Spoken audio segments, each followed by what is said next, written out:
कहानी की शुरुआत जेसिका नाम की एक लड़की से होती है जो अपने बॉयफ्रेंड से हुए एक झगड़े की वजह से बेहद परेशान थी। इसलिए वह गुस्से में उसकी दी हुई रिंग वहीं फेंककर न्यू ऑर्लिन्स के लिए निकल पड़ती है। शहर से बाहर निकलते ही उसका बॉयफ्रेंड उसे कॉल करता है, लेकिन जेसिका उसका कॉल नहीं उठाती, जिसके बाद उसका बॉयफ्रेंड उसे एक वॉइस मेल भेजता है। उसकी इन हरकतों से तंग आकर जेसिका रेडियो चालू कर लेती है, जिसमें यह खबर चल रही थी कि बिजली कटने से पूरा शहर अंधेरे में डूब गया है। तभी उसका फोन एक बार फिर बजता है और जैसे ही उसकी नजर नीचे फोन पर जाती है, एक भयानक टक्कर से उसकी कार का एक्सीडेंट हो जाता है और जेसिका बेहोश हो जाती है। कुछ देर बाद जब जेसिका की आंख खुलती है तो वो खुद को एक अनजान बंद कमरे में कैद पाती है। उसके पैर में गहरी चोट थी और किसी ने उसे भारी जंजीरों से जकड़ रखा था। वह अपने पैर को जंजीरों से छुड़ाने की जी जान से कोशिश करती है, लेकिन नाकाम रहती है। तभी उसकी नजर जमीन पर बिखरी अपनी चीजों पर पड़ती है। जेसिका एक स्टिक की मदद से किसी तरह अपना फोन उठाने में कामयाब हो जाती है, लेकिन फोन में सिग्नल नहीं था। उसी पल उसे किसी के आने की भारी आहट सुनाई देती है। थोड़ी देर बाद हम एक आदमी को देखते हैं जिसका नाम विलियम था। उसी ने जेसिका को यहाँ जंजीरों में कैद किया था। वह जेसिका के लिए खाना लेकर आया था। जेसिका उससे गिड़गिड़ाकर उसे आजाद करने के लिए कहती है, लेकिन विलियम उसकी किसी भी बात को मानने से साफ इनकार कर देता है। विलियम कहता है कि वह उसे किसी भी कीमत पर बाहर नहीं जाने दे सकता। इसके बाद वह उसे एक बैसाखी देता है ताकि जेसिका उसकी मदद से चल सके। जेसिका उसे धमकाती है कि अगर उसने उसे आजाद नहीं किया तो उसका बॉयफ्रेंड पुलिस को उसके लापता होने की खबर दे देगा और पुलिस उसे आसानी से ढूंढ लेगी। पर विलियम एक डरावनी मुस्कान के साथ कहता है, तुम्हारी तलाश कोई नहीं करेगा क्योंकि ऊपर अब कोई बचा ही नहीं है। जाने से पहले विलियम जेसिका को एक चाबी देता है, जिसकी मदद से जेसिका फौरन खुद को आजाद तो कर लेती है, लेकिन दरवाजा बाहर से बंद था। जेसिका हार नहीं मानती और उसी चाबी से बैसाखी के एक सिरे को छीलकर नुकीला बना लेती है ताकि वह विलियम पर हमला कर सके। वह दरवाजे के पास छिपकर विलियम का इंतजार करने लगती है, लेकिन विलियम वापस नहीं आता। घंटों इंतजार करते करते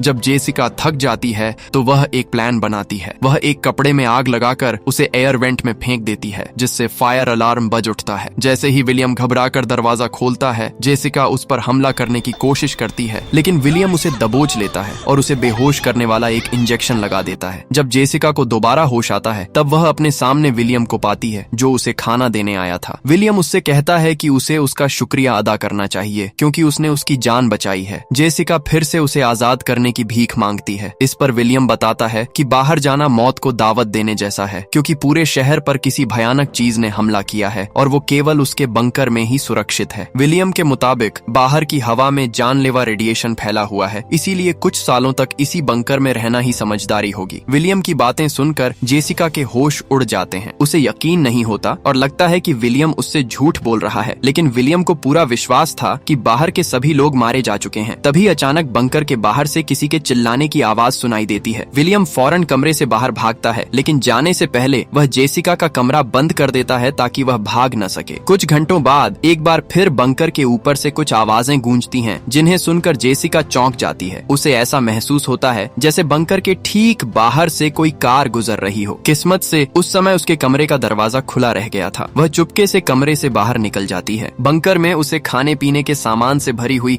अनगिनत अलमारियां मिलती हैं। वहीं उसकी मुलाकात टाइलर नाम के एक आदमी से होती है। जेसिका उसे अपने साथ मिलकर वहां से भागने के लिए कहती है, लेकिन टाइलर यह कहकर मना कर देता है कि बाहर की हवा जहरीली है। उसी समय विलियम भी वहां आ जाता है और जेसिका को बताता है कि उसने जो शोर सुना था वह असल में टाइलर से कुछ सामान गिरने की आवाज थी। इसके बाद वह जेसिका को पूरा बंकर घुमाता है, जिसे विलियम ने किसी घर की तरह ही बना रखा था। वहाँ खुद को व्यस्त रखने के लिए बहुत सी चीजें थीं और खाने पीने का इतना सामान था कि वे लोग सालों तक आराम से जिंदा रह सकते थे। हालांकि वहाँ केवल एक ही बाथरूम था जो विलियम के बेडरूम में था। इसीलिए जब जेसिका नहाने जाती है तो विलियम उसे दरवाजा बंद किए बिना नहाने को कहता है, क्योंकि उसे अब भी जेसिका पर भरोसा नहीं था। जेसिका एक पर्दा लगाकर खुद को ढकने के बाद नहाती है। कुछ समय बाद बिजली में अजीब तरह से उतार चढ़ाव होने लगता है। ये देखकर जेसिका कहती है कि यह पास से गुजरने वाली किसी कार की वजह से हो सकता है, लेकिन विलियम इस बात को खारिज करते हुए कहता है कि बाहर कोई भी इंसान जिंदा नहीं है, क्योंकि अगर कोई जिंदा होता तो रेडियो पर सिग्नल जरूर आता। बातों बातों में विलियम मेगन नाम की एक लड़की का भी जिक्र करता है, लेकिन यह नहीं बताता कि मेगन अब भी उसके साथ है या नहीं। जेसिका को उस पर शक होने लगता है। जेसिका के बार बार जोर देने पर विलियम उसे मेन गेट के पास ले जाता है और एक छोटी सी खिड़की से बाहर का नजारा दिखाता है। जेसिका बाहर मरे हुए सुअरों का ढेर देखकर कांप जाती है। विलियम उसे बताता है कि वे जहरीली हवा से मारे गए थे, लेकिन तभी जेसिका की नजर वहां खड़े एक ट्रक पर खून के धब्बों पर पड़ती है, जिससे विलियम पर उसका शक और गहरा हो जाता है। बाद में टाइलर और जेसिका विलियम विलियम के बारे में बात करते हैं। टाइलर विलियम को कुछ समय से जानता था। दरअसल विलियम पहले सेना के लिए काम करता था और इस बंकर को बनाने में टाइलर ने भी उसकी मदद की थी। जेसिका टाइलर से कहती है कि उसे लगता है विलियम एक मनोरोगी है और झूठ बोल रहा है, लेकिन टाइलर इससे सहमत नहीं होता क्योंकि उसने अपनी आंखों से आसमान में एक भयानक रोशनी देखी थी जिससे वह इतना डर गया कि उसे जिंदा रहने के लिए मजबूरन इस बंकर में आना पड़ा। इसी हड़बड़ी में उसके हाथ पर चोट भी लग गई थी। वहीं जेसिका उसे बताती है कि उसने कुछ देर पहले एक कार की आवाज सुनी थी। वो इसके बारे में और कुछ बता पाती उससे पहले ही विलियम वहां आ जाता है और उन्हें रात के खाने के लिए बुलाता है। रात के खाने पर सबका मूड खराब था। मूड को हल्का करने के लिए टाइलर कुछ बातचीत करने की कोशिश करता है, लेकिन उसकी बातों को सुनकर विलियम का पारा चढ़ जाता है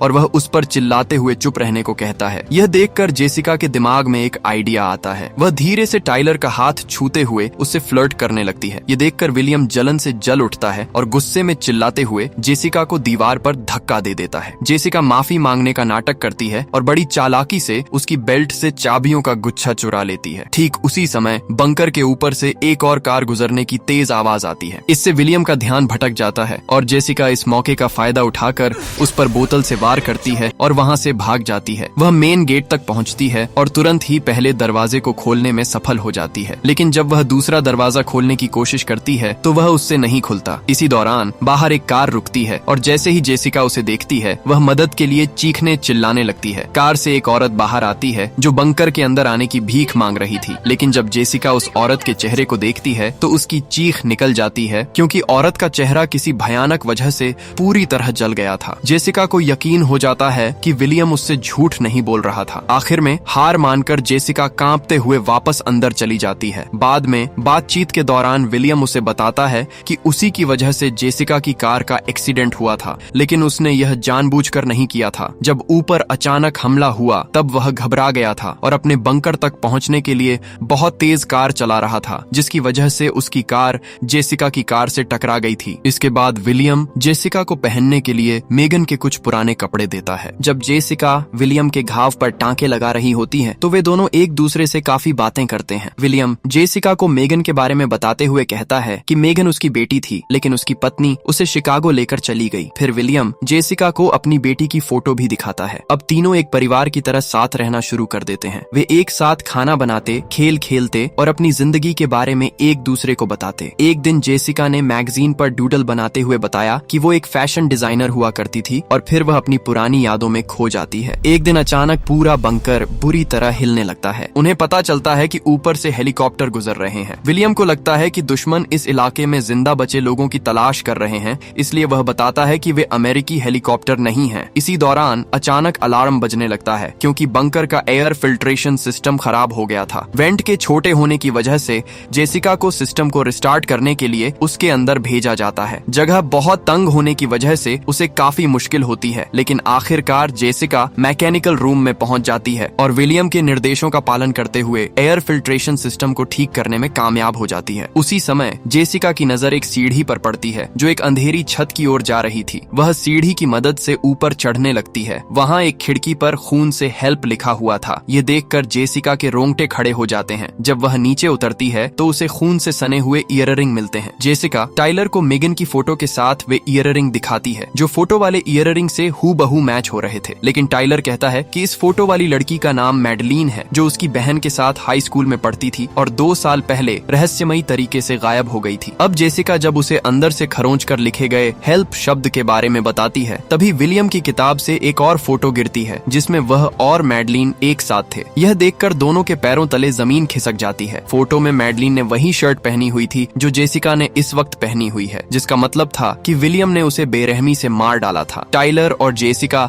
इस खौफनाक सच्चाई के बाद इस बारे में बात करने लगते हैं कि अब उन्हें इस दरिंदे से कैसे छुटकारा मिलेगा। कुछ समय बाद जब जेसिका बाथरूम में नहाने जाती है तो बाथरूम के पर्दे को देखकर उसे एक प्रोटेक्टिव सूट बनाने का ख्याल आता है ताकि जब वह यहाँ से बाहर निकले तो बाहर की जहरीली हवा का असर उस पर न हो। इसलिए शाम को जब विलियम एक पुरानी फिल्म देख रहा होता है तब टाइलर एक कैंची को अपने कपड़ों में छिपा लेता है ताकि वह इसे जेसिका को दे सके। इसके बाद वह विलियम से कहता है कि जेसिका जब मैकेनिकल रूम में गई थी तब वह दूषित हो गई थी, जिसकी वजह से बाथरूम के पर्दे भी दूषित हो गए हैं। यह जानने के बाद विलियम उन पर्दों को कूड़े में फेंक देता है। विलियम के जाते ही जेसिका चुपचाप उन पर्दों को उठाकर अपने कमरे में छिपा लेती है। अगले कुछ दिनों तक अचानक जेसिका अपने कमरे में छिपकर उस सूट पर काम करना शुरू कर देती है। इसमें वह बंकर में मौजूद चीजों का ही इस्तेमाल करती है, जैसे मास्क के लिए प्लास्टिक की बोतलें। सूट बनाने के दौरान वह जब भी विलियम के आने की आहट सुनती तो तुरंत सारी चीजें अपने गद्दे के नीचे छिपा लेती। एक दिन विलियम ने जेसिका और टाइलर से कैबिनेट से एक बैरल निकलवाया और बताया कि इसके अंदर एक बहुत खतरनाक एसिड है। उसने यह भी बताया कि उसे टाइलर के बिस्तर में कुछ औजार मिले थे। विलियम टाइलर से उन चीजों के बारे में सवाल करता है। टाइलर अपने और जेसिका के प्लान को बचाने के लिए एक कहानी गढ़ देता है। वह कहता है कि वो एक हथियार बना रहा था ताकि जेसिका उसकी भी उतनी ही इज्जत करे जितनी वो विलियम की करती है। टाइलर गिड़गिड़ाकर विलियम से माफी मांगता है और विलियम उसकी बात मानकर उसे माफ करने का नाटक करता है, लेकिन अगले ही पल एक भयानक धमाके के साथ वो टाइलर के सिर में गोली मार देता है। ये खौफनाक मंजर देखकर जेसिका बुरी तरह से सहम जाती है। विलियम उसके करीब आता है और कहता है, मैंने यह तुम्हारे लिए किया है। अगर टाइलर हथियार बना लेता तो वो तुम्हें चोट पहुंचा सकता था। इसके बाद विलियम उसे उसके कमरे में भेज देता है। जेसिका टाइलर की मौत से पूरी तरह टूट चुकी थी और वह उसकी आईडी को देखते हुए उसे याद करने लगती है। विलियम नहाकर जेसिका के पास आता है और उसे कुछ आइसक्रीम देते हुए कहता है कि अब वे दोनों यहाँ पर एक परिवार की तरह रह सकते हैं। विलियम के जाने के बाद जेसिका को उसके वॉलेट में टाइलर का कॉलेज का बस टिकट मिलता है, जिसे देखकर वह फैसला करती है कि वह हार नहीं मानेगी। इसीलिए जेसिका पूरी लगन से वहाँ से बाहर निकलने के लिए सूट पर काम करना शुरू कर देती है। सूट बनाने के दौरान जब वह विलियम के आने की आवाज सुनती है तो जल्दी से सब कुछ छिपा देती है, लेकिन गलती से मास्क बाहर ही छूट जाता है, जिसे वह हड़बड़ी में वेंट में छिपा देती है। विलियम उसे रात के खाने पर बुलाने के लिए आया होता है। तभी वेंट का एक स्क्रू गिर जाता है। वह शक से वेंट की जांच करता है, लेकिन उसे मास्क नहीं मिलता। वो जेसिका से यह पूछने के लिए मुड़ता है कि वेंट का ढक्कन ढीला क्यों है। तभी उसे गद्दे के नीचे कुछ दिखाई देता है। वह जेसिका को जोर से धकेलते हुए गद्दे को हटा देता है, जिससे वह सूट और बाकी की चीजें देख लेता है। लेकिन जेसिका इस मौके का फायदा उठाकर कमरे से बाहर भाग जाती है। इसके बाद जेसिका एक केमिकल कूलेंट लेने के लिए विलियम के कमरे में जाती है, जहाँ वो टाइलर के क्षत विक्षत शरीर को एसिड के अंदर पाती है। यह देखकर उसकी रूह कांप जाती है। तभी वहाँ विलियम भी आ जाता है और उसे रोकने की कोशिश करता है, लेकिन जेसिका एसिड का बैरल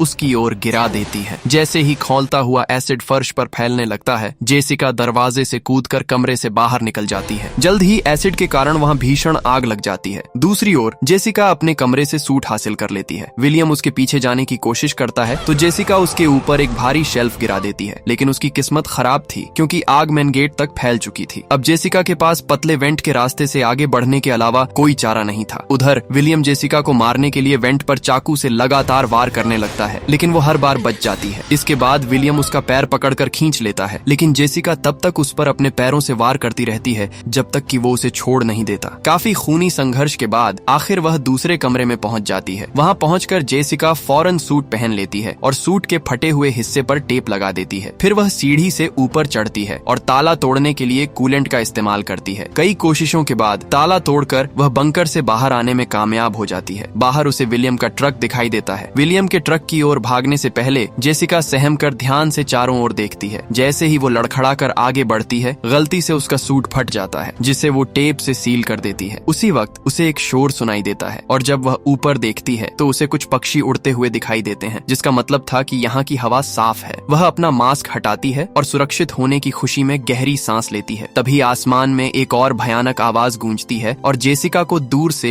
एक विशाल शिप दिखाई देता है। तभी उसे पास की झाड़ियों में कुछ हिलता हुआ महसूस होता है। यह सोचकर कि वहाँ विलियम छिपा होगा, वो फौरन छिप जाती है। उसी वक्त आग की वजह से बंकर में एक जोरदार विस्फोट हो जाता है। इस विस्फोट से उस शिप का ध्यान इस ओर खींच जाता है और वो खेत की ओर उड़ने लगता है। जैसे जैसे वो करीब आता है, जेसिका के होश उड़ जाते हैं, क्योंकि यह कोई आम शिप नहीं बल्कि एक एलियन स्पेस शिप था। जेसिका एलियन स्पेस शिप को देखकर बुरी तरह डर जाती है और उससे बचने के लिए विलियम की गाड़ी के अंदर छिप जाती है, लेकिन उसमें चाबी नहीं थी। इसके बाद वह उस जली हुई औरत की कार में जाने की कोशिश करती है। तभी कार का अलार्म बज उठता है और एलियंस उसके करीब आने लगते हैं। इसलिए जेसिका पास के एक शेड में छिप जाती है और दीवार में एक छेद से बाहर देखने की कोशिश करती है। बाहर उसे एक भयानक एलियन दिखाई देता है जो कार की जांच कर रहा था। वहीं जेसिका उस औरत की लाश के पास कार की चाबियां ढूंढती है। तभी एलियन उसे शेड में देखने ही वाला होता है कि जेसिका कार के अलार्म को फिर से बजा देती है, जिस वजह से एलियन का ध्यान भटक जाता है। दूसरी तरफ जेसिका चुपचाप शेड से बाहर निकलती है और दूसरे घर की ओर भागती है, लेकिन एलियन उसे देख लेता है और उसका पीछा करना शुरू कर देता है। तभी वे दोनों अचानक रुक जाते हैं, क्योंकि यह शोर एक विशाल मदर एलियन स्पेसशिप का था जो वहाँ हर तरफ जहरीली गैस फैला रहा था। था। टाइलर इसी रोशनी की बात कर रहा था, लेकिन उसे यह नहीं पता था कि यह एक एलियन स्पेसशिप है। वहाँ चारों तरफ जहरीली गैस को फैलता हुआ देख जेसिका अपना मास्क लेने के लिए दौड़ती है और गैस फैलने से ठीक पहले मास्क को वापस पहन लेती है। इसके बाद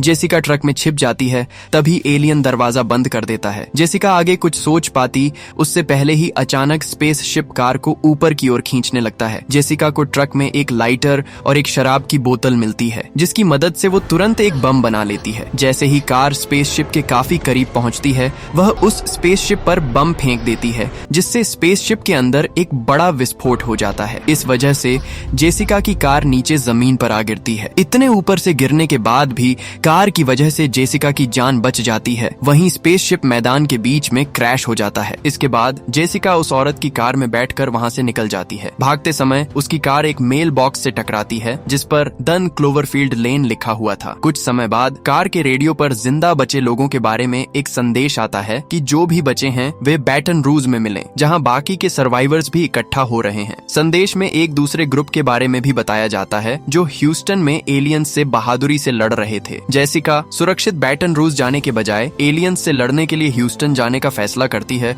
और इसी के साथ यह रोमांचक फिल्म यहीं पर खत्म हो जाती है। तो दोस्तों, इस कहानी का अंत हमें एक सवाल के साथ छोड़ जाता है। ज्यादा बड़ा शैतान कौन था? बंकर के अंदर कैद करने वाला विलियम या बंकर के बाहर की दुनिया पर कब्जा करने वाले एलियंस? जेसिका एक जाल से निकलकर दूसरे कहीं ज्यादा बड़े जाल में फंस गई थी। अगर आप जेसिका के इस सफर और उसके हिम्मत भरे आखिरी फैसले से हैरान हैं, तो ऐसी और भी रोमांचक और रहस्यमयी कहानियों के लिए हमारे साथ जुड़ जाइए। चैनल को अभी सब्सक्राइब करें ताकि अगली कोई भी थ्रिलर कहानी आपसे छूट न जाए। मिलते हैं अगली वीडियो में।